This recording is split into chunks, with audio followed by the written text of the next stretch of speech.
Lu pernah kepikiran nggak? Suatu hari nanti, kita isi bensin tapi bukan dari minyak bumi. Bukan dari tambang, bukan dari dalam tanah. Tapi dari udara. Dan ini bukan teori. Di Yokohama, perusahaan Eneos udah mulai ngebuktiin itu. Selama ini, kita hidup bergantung sama sesuatu yang makin habis. Minyak bumi. Dan setiap kita pakai, kita nambahin masalah. Emisi, polusi, perubahan iklim. Pertanyaannya bukan lagi ada atau enggak, tapi sampai kapan?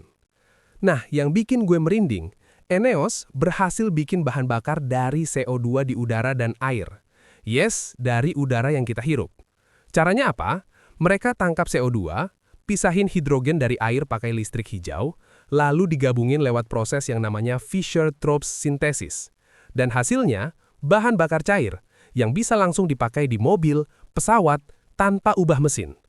Sekarang memang baru 1 barel per hari, kecil.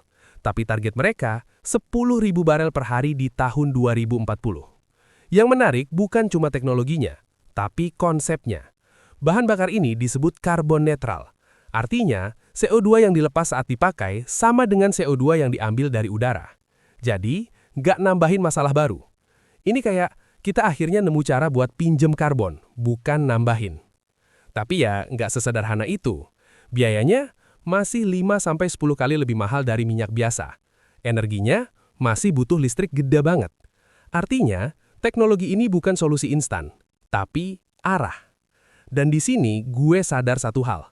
Masa depan itu bukan soal kita kehabisan energi, tapi soal kita cukup berani atau enggak buat berubah cara kita dapetin energi.